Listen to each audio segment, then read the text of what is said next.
Yang saya hormati Bapak Purbaya Yudi Sadewa, Menteri Keuangan Republik Indonesia, Bapak Ferry Juliantono, Menteri Koperasi, Bapak Muhammad Misbakun, kalau sudah hadir, Ketua Komisi 11 DPR RI, Bapak Bobi Aditya Risaldi, Pimpinan 5 BPK RI, Bapak Fahri Hamzah, Wakil Menteri Perumahan dan Kawasan Pemukiman, Bapak Sahanda Nainggolan, Ketua Dewan Direktur Grid Institute. Juga Bapak Ibu pimpinan dan perwakilan lembaga, bank, asosiasi, pengusaha, akademisi, pelaku industri, serta para tamu undangan yang mohon maaf tidak bisa kami sebutkan satu persatu, nah untuk menghemat waktu juga. Assalamualaikum warahmatullahi wabarakatuh. Salam sejahtera untuk kita semua, salam, Om Swastiastu, Namo Buddhaya, salam kebajikan. Pertama-tama tentu saja marilah kita panjatkan puji syukur kehadirat Tuhan Yang Maha Esa, karena atas rahmat dan hidayahnya kita dapat berkumpul di sini dalam keadaan sehat walafiat untuk mengikuti kegiatan Grid Lecture yang mengusung tema transformasi ekonomi nasional, pertumbuhan inklusif menuju 8%. Selanjutnya saya juga terlebih dahulu ingin mengucapkan selamat kepada Bapak Menteri Keuangan yang baru saja dilantik pada hari Senin yang lalu. Ini sudah lama kami berduet Pak di Lembaga Penjamin Simpanan. Saya tahu kayaknya Pak Purbaya masih menyimpan LPS di dalam hatinya. Karena waktu setelah terima jabatan masih pakai baju putih LPS, Pak. Dan izin Pak, LPS jadi mudah-mudahan makin ngetop karena selalu disebutkan Pak Purbaya mantan Ketua DK LPS, jadi kebawa. Bapak viral berhari-hari ini, Pak. Semoga Bapak dapat melaksanakan tugas dengan baik, dan semoga pula koordinasi antara Kementerian Keuangan dengan LPS senantiasa terjaga. Terutama ini dalam kaitan bulan-bulan ini ke depan LPS nyusun anggaran tahunan Pak. Biasanya harus konsultasi ke Kementerian Keuangan.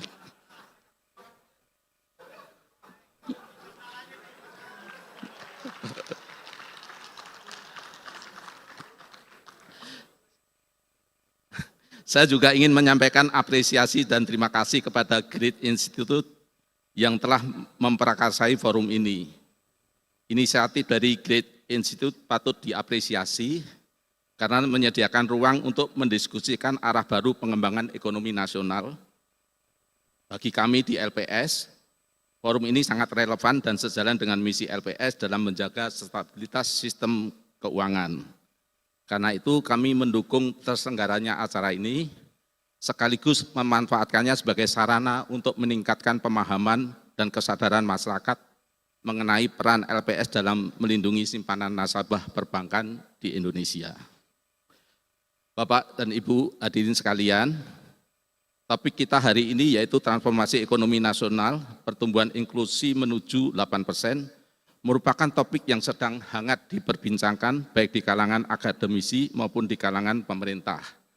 Karena hal ini menyangkut masa depan Indonesia untuk menjadi negara berpendapatan tinggi dalam beberapa tahun ke depan.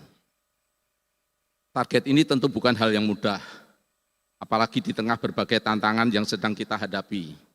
Namun dengan kerja keras, optimisme, dan sinergi dari seluruh elemen bangsa, target ini tetap dapat kita upayakan bersama.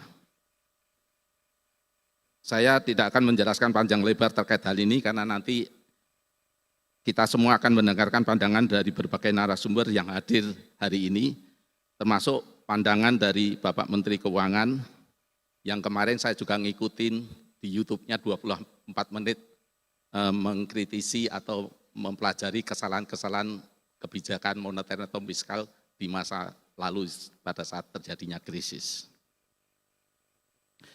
Hal yang saya ingin saya sampaikan adalah bagaimana peran LPS dalam mendukung pertumbuhan ekonomi Indonesia ke depan.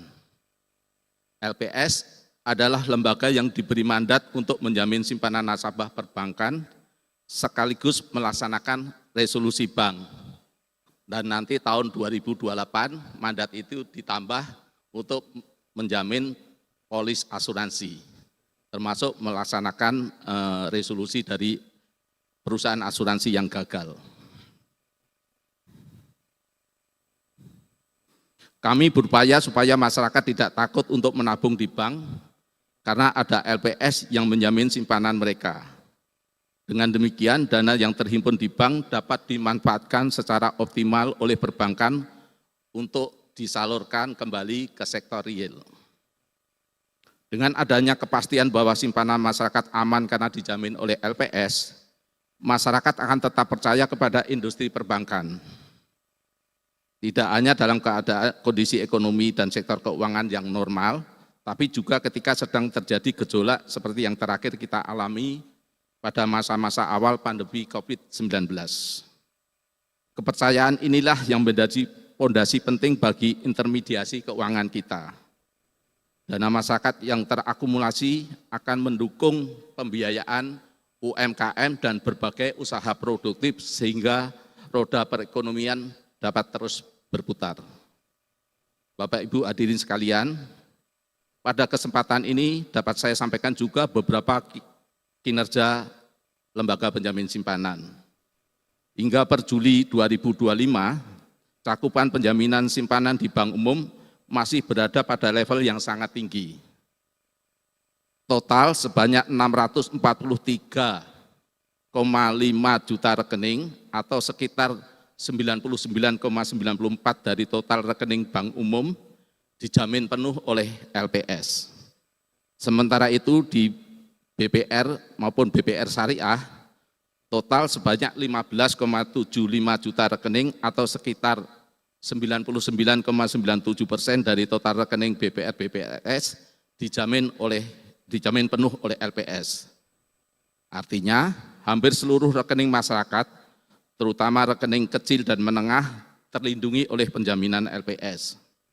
Hal ini menunjukkan komitmen kami untuk memastikan dana masyarakat tetap aman, sekaligus menjaga kepercayaan publik terhadap industri perbankan nasional. Selain itu, dalam melaksanakan fungsi resolusi bank di tahun 2025, LPS telah melikuidasi sebanyak 4 BPR Syariah. Kami berupaya dengan cepat melakukan pembayaran klaim simpanan yang dilakukan 5 hari kerja sejak bank dicabut izin usahanya. Kecepatan pembayaran klaim ini diperlukan untuk menjaga kepercayaan masyarakat dan agar para nasabah segera mendapatkan kembali simpanannya tanpa menimbulkan keresahan atau kepanikan di masyarakat. Ke depan, LPS akan terus berupaya menjalankan fungsi penjaminan dan resolusi bank sebaik-baiknya, serta melakukan sinergi dengan anggota Komite Stabilitas Sistem Keuangan KSSK lainnya, termasuk dengan Kementerian Keuangan, Bank Indonesia, dan OJK untuk bersama-sama menjaga stabilitas sistem keuangan nasional. Bapak dan Ibu hadirin sekalian yang saya hormati, sebagai penutup saya ingin menyampaikan terima kasih kepada seluruh pihak yang telah mendukung terselenggaranya Grid Lecture ini, khususnya kepada Grid Institute atas kolaborasi yang baik dalam mewujudkan acara ini. Saya berharap kegiatan hari ini tidak hanya sebagai sarana untuk bertukar pikiran, tetapi juga memperkuat sinergi antar pemangku kepentingan dalam mendorong pertumbuhan ekonomi nasional. LPS juga senantiasa berkomitmen untuk menjaga stabilitas sistem keuangan melalui fungsi penjaminan simpanan dan resolusi bank, sehingga kepercayaan masyarakat terhadap perbankan tetap dapat terjaga dan akhirnya mendukung terwujudnya pertumbuhan ekonomi yang inklusif dan berkelanjutan. Sekian, terima kasih kami sampaikan. Wassalamualaikum warahmatullahi wabarakatuh.